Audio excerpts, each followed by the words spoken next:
यहाँ ये भी कहा गया कि सरकार की योजनाओं को उनके नामों को लेकर के आपत्ति उठाई।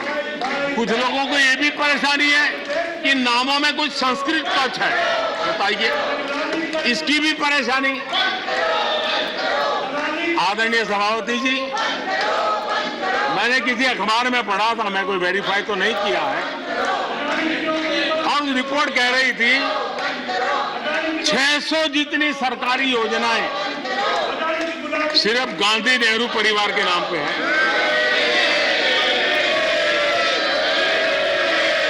आदरणीय सभापति जी, किसी कार्यक्रम में अगर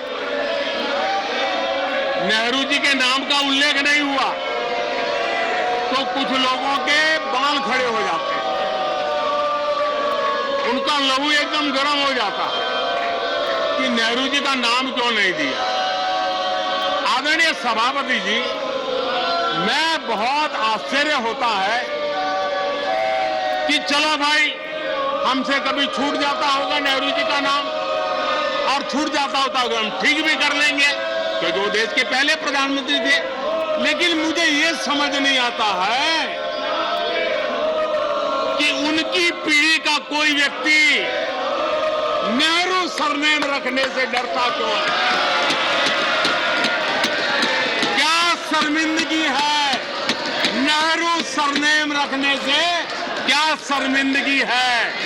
इतना बड़ा महान व्यक्तित्व अगर आपको मंजूर नहीं है, परिवार को मंजूर नहीं है, और हमारा हिसाब मांगते रहते हो। आदरणीय सभापति जी,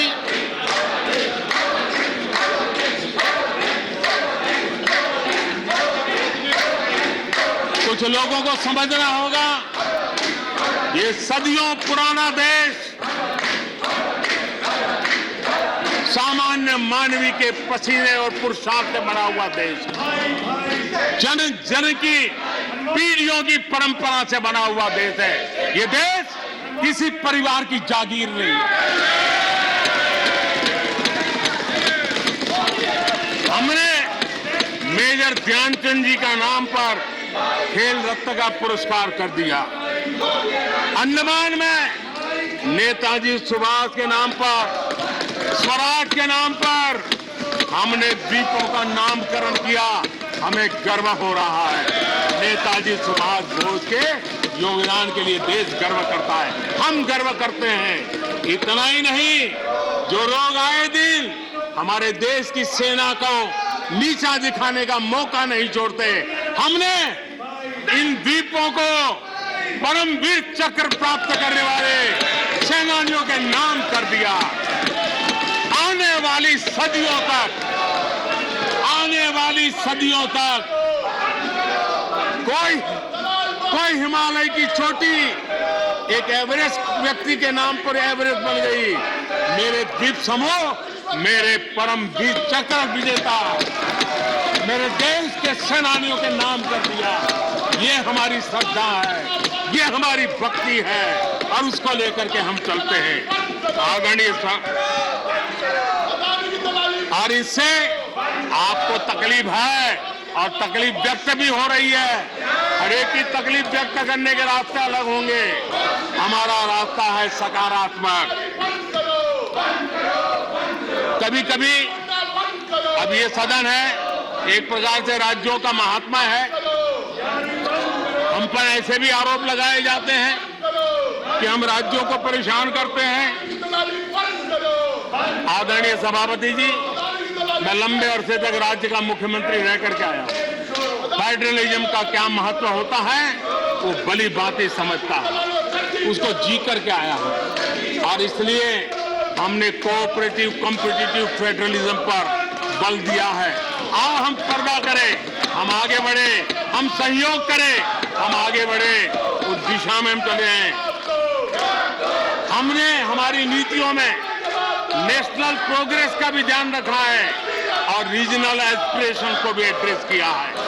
national progress and regional aspiration, इसका परफेक्ट कॉम्बिनेशन हमारी नीतियों में दिखा है, क्योंकि हम सब मिलकर के 2047 तक एक विकसित भारत का सपना पूरा करने के लिए चल पड़े।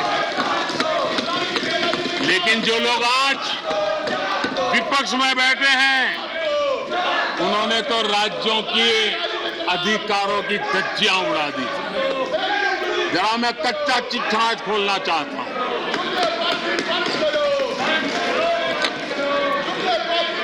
जरा इतिहास उठा करके देख लीजिए, वो कौन पार्टी थी, वो लोग कौन सत्ता में बैठे थे जिन्होंने आर्टिकल 356 का सबसे ज्यादा दुरुपयोग किया।